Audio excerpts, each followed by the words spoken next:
The strangest part about being misunderstood is how much time you can spend trying to fix it.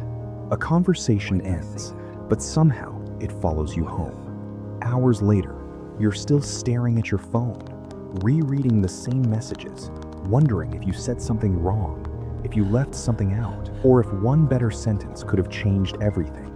So you send another text, a longer one, a clearer one. At least that's what it feels like.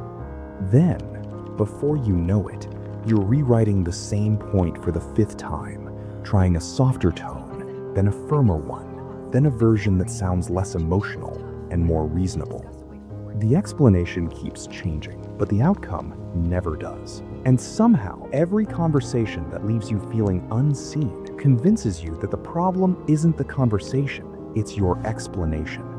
So the habit spreads. It shows up in work emails you reread 3 times before sending. It shows up at family dinners, where a simple comment turns into a 10-minute clarification. It follows you into parked cars after conversations that should have ended in the driveway, and into those late nights when the room is dark, except for the glow of your phone, and you're replaying an argument that already happened, searching for the perfect sentence that would finally make someone understand.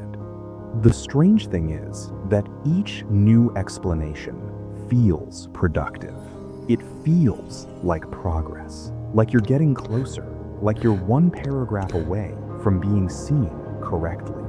But the next conversation arrives looking exactly like the last one. And once again, you're translating yourself, trying different words, different examples, different explanations. Because being misunderstood feels like a problem that can be solved if you're willing to explain yourself well enough.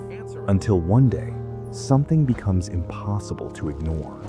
The people who genuinely wanted to understand you rarely needed long explanations. The people who never seemed to understand always needed more. Not because your words were unclear, because clarity was never the thing missing. And at some point, the explanations stopped being for them. They became proof.